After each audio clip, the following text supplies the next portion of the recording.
আজকে আমরা দেখব প্রথম পর্যায়ক্রমিক মূল্যায়ন 2025-এর জন্য ইতিহাস প্রশ্ন সপ্তম শ্রেণী পূর্ণমান 30 সময় রয়েছে 60 মিনিট। দেখো সঠিক উত্তরটি নির্বাচন করে লেখো। 1 × 5 বঙ্গ নামটির প্রথম উল্লেখ পাওয়া যায় ঐতরেয় আরণ্যক গ্রন্থে। কৈবর্ত বিদ্রোহের নেতা ছিলেন, এখানে হবে 3 জন। সুবা কথাটির অর্থ কি? প্রদেশ। পাল সেন যুগে রাজারা যে কর নিতেন উৎপন্ন ফসলের 6 ভাগের 1 ভাগ। বিক্রমশীল মহাবিহার প্রতিষ্ঠা করেছিলেন ধর্মপাল। 2-1 কথায় উত্তর দাও। 1 × 5 অল বিরুনি লেখা একটি বইয়ের নাম লেখো। কিতাব অল হিন্দ। হিজরি সাল গণনা কত খ্রিস্টাব্দ থেকে শুরু হয়? 622 খ্রিস্টাব্দ থেকে।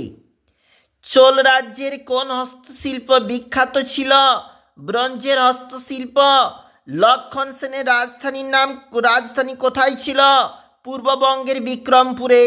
কবে ইউরোপে সামন্ততন্ত্রের সূচনা হয়? খ্রিস্টীয় অষ্টাদশ শতকে। হর্ষবর্ধন কোথাকার শাসক ছিলেন? থানেশ্বরের পুষ্যভূতি বংশের শাসক। এর পরে যেখানে চলে যাচ্ছি, আমাদের পরের যে প্রশ্ন রয়েছে 2টি বাক্যে উত্তর দাও 2 নাম্বার করে।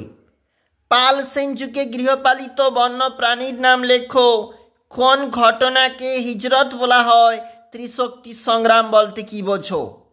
এছাড়াও 4-5টি বাক্যে উত্তর 2টি প্রশ্ন 3 নাম্বার করে।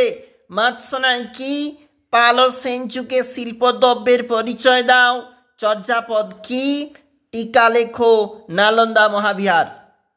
এর পরের প্রশ্ন 7-8টি বাক্যে নিচের প্রশ্নের উত্তর দাও 5 নাম্বার করে।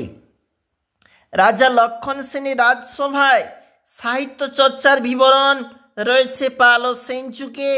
বাংলায় মানুষের খাদ্যাভ্যাস কেমন ছিল? গৌড়ের রাজা শশাঙ্কের কৃতিত্ব আলোচনা করো।